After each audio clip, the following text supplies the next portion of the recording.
It's another edition of Time About the Movies, and today we're taking a look at the two movies of May 18th, 2007. So why don't we just go ahead and jump right on into it, and let's start with the biggest new release of the weekend, part of that huge summer that they were expecting to be so massive. And how can you go wrong with a summer that includes the Spider-Man 3, as well as the Shrek 3, Shrek the Third to be exact. Shrek, Dusty, and Twist together again. It's a whole new mission.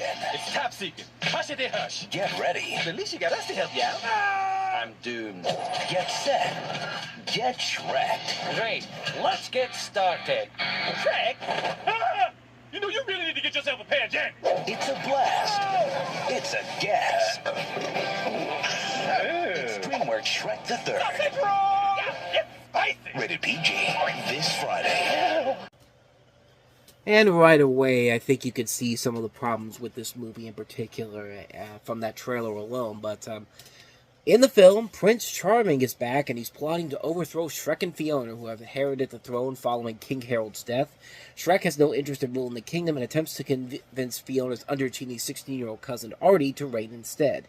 Artie being played by Justin Timberlake, and this is also a cast that includes a ton of actors in here, not just the main group of Mike Myers, Eddie Murphy, Cameron Diaz, Antonio Banderas, characters from the last movie, Julie Andrews, John Cleese, Rupert Everett. You have Eric Idle in here, the aforementioned Justin Timberlake, Larry King is back in this one, Amy Poehler, Maya Rudolph, Sherry O'Terry, Amy Sedaris, Ian McShane, Regis Philbin, John Krasinski, Seth Rogen. A lot of people in this movie, and that's part of the problem with the movie. Kind of like with Spider-Man 3, there's a lot of stuff that goes on in this movie. They take a simple concept, like the previous Shrek movies, and just say, let's add all these different layers to it, and let's not even try to create a story whatsoever. Let's rehash a villain from the last movie, because, why bother creating a new villain for a film, because we know this is going to be an instant cashback for us. And that's probably the thinking that DreamWorks had in particular when they made this movie, because, man, this movie does not feel like the first two movies whatsoever. I mean, this film is awe-inspiring on how just, not even bad, but just how bland and mediocre it is. And it is a bland, mediocre movie. It's a film that has so much thrown at you, from story to characters that seem rather pointless. Just everything about the movie just feels like they did not care whatsoever, and it really did feel like that they just threw everything at the wall and just said, anything sticking? No, we'll just keep doing it until we have somewhat of a script here. Like, you can't convince me that this was the original intention for Shrek 3. There was no way that this whole idea that this movie had was the whole purpose of making a third Shrek movie. This is a film that was clearly made just for the money, and of course this was a massive hit. It was the fourth highest grossing film of the year, and yeah, they made the money, but they damaged the reputation of the Shrek movies in general. Let's put it simply this way: when Shrek the Halls, the half-hour special on ABC that came out the following holiday, that following Christmas, is the far superior Shrek project that came out in 2007. Clearly, there's a problem here, and yeah, just everything is thrown here. It'd be fine if the jokes and the story were funny, if the story had a purpose to it, but the jokes in here just aren't funny. There's a long, dragged-out scene of Harold dying, like as the frog, and you think he's dead for good, and then he comes back alive again. And it's a joke that just keeps going and going and going. It never goes anywhere, and it just feels so pointless. It feels so pointless. There's a scene where there's a whole subplot where Donkey and Puss in Boots switch bodies, and now it's Puss in Boots and Donkey's body, and so on and so forth.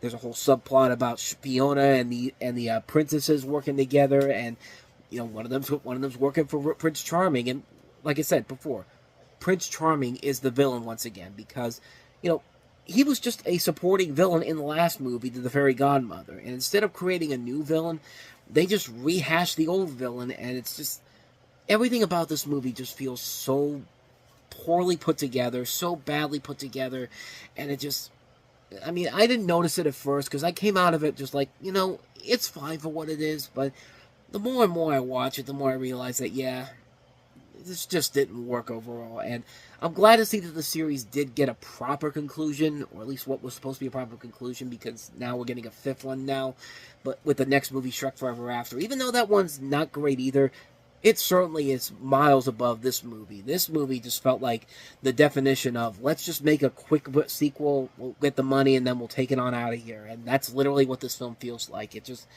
no effort went into this movie whatsoever in terms of making a good sequel. They just wanted to make something for the quick buck. That's it. Plain and simple. And again, there are some ideas in here that I think are pretty cool. It'd be interesting. There's a fun little subplot about, Shrek becoming a father because Fiona gets pregnant, and he has these nightmares about what he'd be like as a father. And you see by the end of it, like it's a little heartfelt scene. It's actually a nice scene when he actually has the kids, and that is a major focal point of the next movie in particular. And I think that's something that really, could have been touched on in this movie, but no, they throw all these subplots in here that don't make any sense whatsoever, serve no purpose whatsoever, and like I said, I'm glad the fourth film came out because I think that's a better conclusion to the storyline. Not as good as the first two movies, but certainly a lot better than this. This just feels like a regurgitated sequel that was clearly made for the money, and that was it. So yeah, plain and simple, Shrek the Third is pretty bad. So, with that said, let's go ahead and move on to the last one we have here, and that is Once. It's the film that's getting once-in-a-lifetime reviews. 4 stars. Really, truly, deeply. One of the year's best. Grade A. The movie swoons. And you will too. 2 thumbs way up. A great secret that needs to be shared with the world.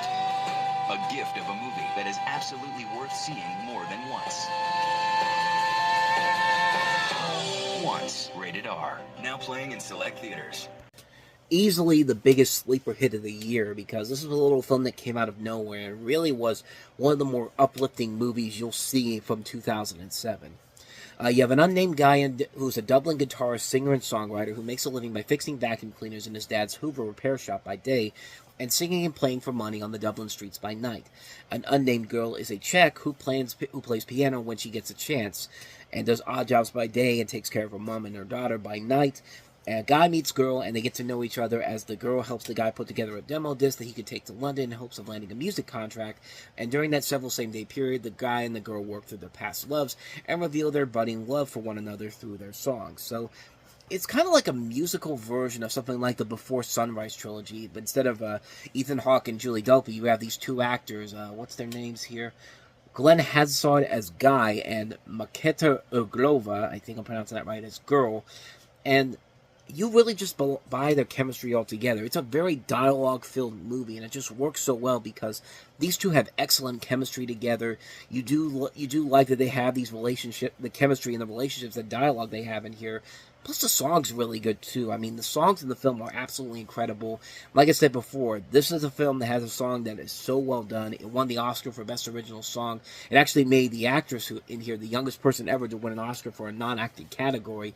I'll never forget the night the Oscars happened because they were given the speech, and then the girl, Maketa Iglova, she was about to go on, and then they just cut her off. And then when they went to the commercial break, Jon Stewart was just like, I know we got to move along here, but we got to give this woman a chance to say what she needs to say. And they brought her back out. And it's just like, that's a great moment right there because she deserves it, man. I mean, this is a really good movie with a lot of great music overall. It was so successful, it did become its own stage musical later on down the road. It's a really good movie, man. This director, John Carney, made another really good musical drama, Begin Again, with Keira Knightley and Mark Ruffalo, which is about as good as this movie is. Maybe not as good as this one is, because of how much it came out of nowhere. That one, you have, Begin Again, you have Mark Ruffalo and Keira Knightley among the cast in there, but this film is just absolutely incredible. It's a sweet little story with a lot of great music overall, with these two great characters you want to get behind and root for. Absolutely a fantastic film. One I seriously recommend checking out. Once, definitely see it. You're going to want to see it more than once. And so with all of that said, we wrap up another edition of Time About the Movies. Now, the next time we meet, we'll have 2 more movies on Memorial Day weekend. Another threequel. One of the big 3 big threequels in May of 2007. All of them very polarizing, very mixed. They were big financial successes. Movie-wise, it's another story. And Pirates of the Caribbean at World's End, again, back then supposed to be the conclusion of the Pirates of the Caribbean trilogy, falls into that same category in particular. But we also have Ashley Judd starring in the horror film Bug. So we'll take a look at those 2 movies. That'll be coming up on tomorrow's show.